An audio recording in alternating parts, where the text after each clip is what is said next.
The place where we are all brought up leaves a lasting impact on our lives and personalities. Even in our communication, we all have different values, norms, and social bearings. You can't hate anyone just because they follow a different culture. Welcome back to another lecture on active listening. Previously, we had thoroughly analyzed the technique to reduce conflict. In today's lecture, we will try to understand how cultural differences impact listening and communication as a whole. This lecture will provide you with enough insights into this domain of active listening. Understanding cultural differences in communication. Every culture in the world has unique values and customs. You may have different perspectives about different walks of life, while the person next to you may think the opposite at 360 degrees. It depends. Ultra-conservative versus liberalism. Globally speaking, communication in more liberal societies is much easier than in those with more conservative backgrounds. For effective communication to take place, it is important to have hands-on discussions where all elements of communication are actively at play. For example, in Western society, people communicate without being reserved. In America, where liberal values are on the rise, people rarely hesitate to take part in a debate or a conversation. Now, take the example of conservative societies such as Afghanistan or Saudi Arabia. People in these countries prefer silence to communication. For instance, a native of Afghanistan may consider it unethical for a woman to come across and talk to him directly. That is how communication is affected due to cultural differences. Individualistic versus collective culture. Individualistic cultures usually demonstrate freedom of expression, personal autonomy, and individual independence. And when it comes to communication, people from this background prefer direct and assertive communication skills. For example, if you advocate democratic norms, chances are every second person in the USA is inclined to have them.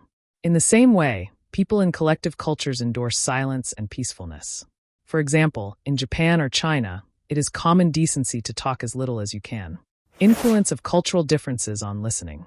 Now that we have briefly understood the world's dominant cultures, let's examine how these differences influence listening and communication. Listening in liberal cultures. Liberal societies are more open to communication. Therefore, cultural differences have not impacted this region of the world much. Also, people have much in common. So listening has never been a hurdle in liberal societies. For instance, listeners pay more attention to body language, facial expressions, and postures. Listening in conservative societies. Well, conservative societies have different norms and cultures, so do the listening criteria.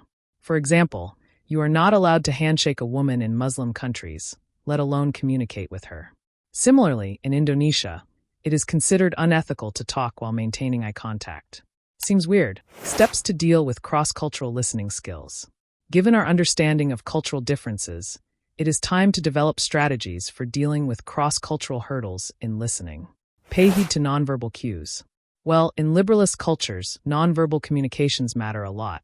The way you use body language, facial expressions, and your ability to maintain eye contact, everything counts. So when in America, it is better to equip with these active listening skills. Show respect for cultural norms. Respect is at the top of the list in many regions. So if you are communicating with a native Afghani, the key is to respect and validate his opinions. Countering the argument may lead to conflict or be considered unethical. Listen attentively to have an idea of the speaker's inclinations. This will help you get comfortable with their cultural variations. Get rid of personal biases. Personal prejudices place a barrier between the speaker and the listener. So, it is advisable to listen carefully but without any judgment.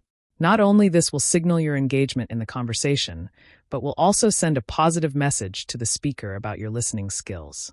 Well, this was all about cultural differences in communication and listening. For the record, you must be careful when interacting with a person with different cultural linkages because it can annoy the speaker. In the next lecture, we will discuss the techniques to develop an active listening mindset.